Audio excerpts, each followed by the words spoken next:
Assalamualaikum warahmatullahi wabarakatuh. Perkenalkan, saya Rani Hardani dari kelas Prodi PG PAUD semester 5A dari STKIP Aisyah, Riau, Pekanbaru.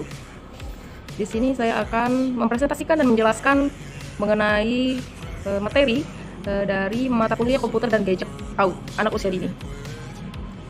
Nah, apa saja yang akan kita jelaskan? Baik, di sini saya akan menjelaskan dampak negatif penggunaan gadget dalam perkembangan anak usia dini.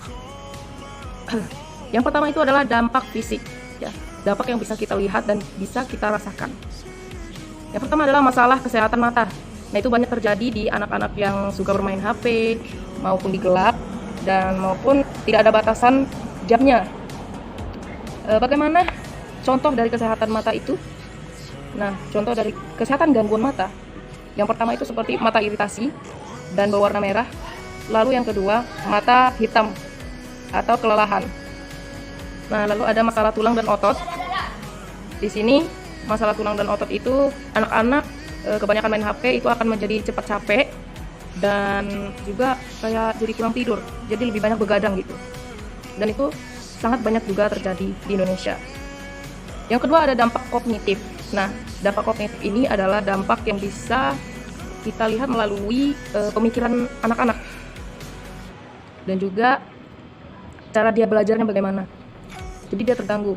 Yang pertama itu adalah gangguan konsentrasi. Nah, jadi usahakan anak-anak jika dia pengen konsentrasi, usahakan itu tidak boleh sambil memegang handphone atau gadget, karena hal itu bisa menjadikan anak tidak fokus.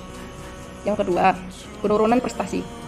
Ini sama seperti yang pertama, gangguan konsentrasi tadi, tapi dia lebih kayak pembelajaran di rumah dan pembelajaran di sekolah. Jadi penurunan prestasi ini ketergantungan terhadap proses belajar dia, baik itu menggunakan gadget atau tidak menggunakan gadget. Jika dia menggunakan gadget, ya gak apa-apa, tapi untuk hal yang dibutuhkan gitu untuk belajar dia, jangan untuk bermain game. Jadi usahakan anak-anak tersebut dibatasi jamnya. Lalu yang ketiga, dampak emosional seperti kecanduan. Kecanduan ini sangat sulit untuk diatasi, apalagi untuk anak-anak remaja dan usia dewasa ke atas.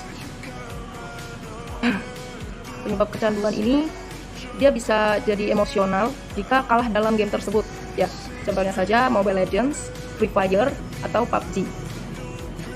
Dan itu saya bisa melihat dari adik saya, karena dia setiap kalah bermain game itu pasti dia marah-marah, mungkin toksik atau berkata yang tidak sopan. Jadi seperti itu. Yang kedua, depresi. Nah, depresi ini sangat bergantung oleh kesehatan mentalnya.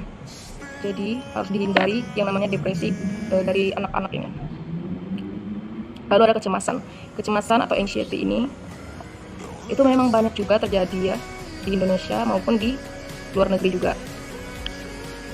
Jadi kecemasan ini dia tiap bermain HP itu tuh pasti ada rasa kayak aku harus menang ini, aku harus menang.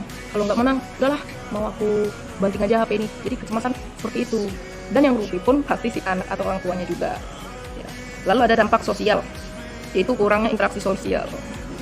Interaksi sosial atau hubungan antar manusia dengan manusia, manusia dengan kelompok, dan kelompok dengan kelompok.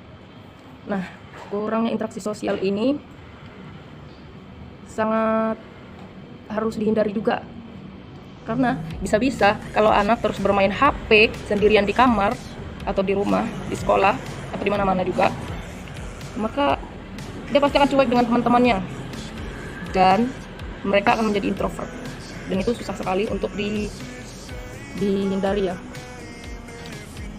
Lalu ada kemampuan berempati terhadap orang lain. Jadi mereka kayak ya seperti yang saya bilang tadi, sangat cuek terhadap keadaan sekitar.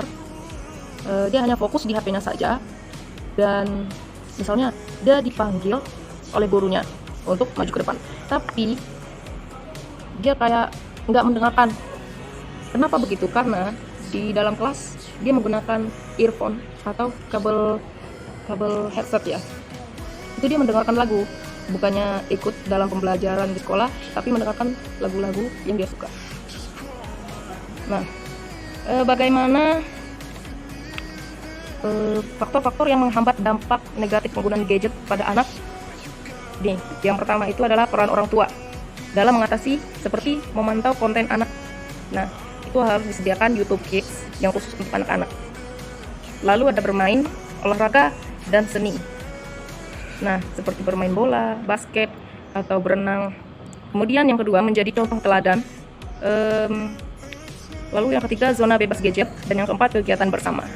Jadi ada seperti rekreasi, piknik, atau intinya orang tua dan anak itu harus sama-sama bermain dan berinteraksi.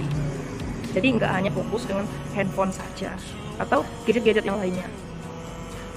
Oke, di sini kesimpulan dan saran yang bisa kita dapat yaitu sebagai orang tua ya, kita atau pendidik harus bisa menciptakan anak-anak menjadi aktif tanpa gadget dan HP.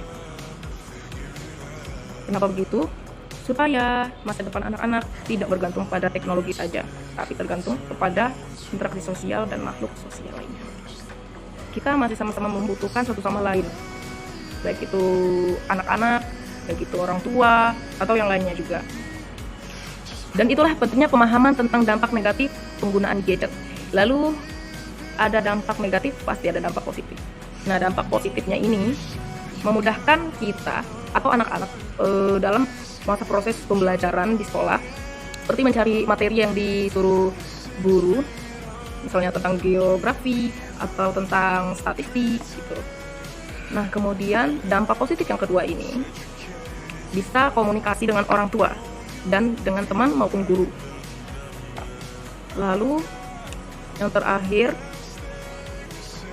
kita juga gara-gara gadget ini kita juga tidak akan kayak merasa kita itu nggak ada temen gitu, tapi melainkan ada, seperti misalnya teman curhat ya, terus mau mencari tahu tentang sesuatu gitu, materi, teori, apa yang penasaran gitu.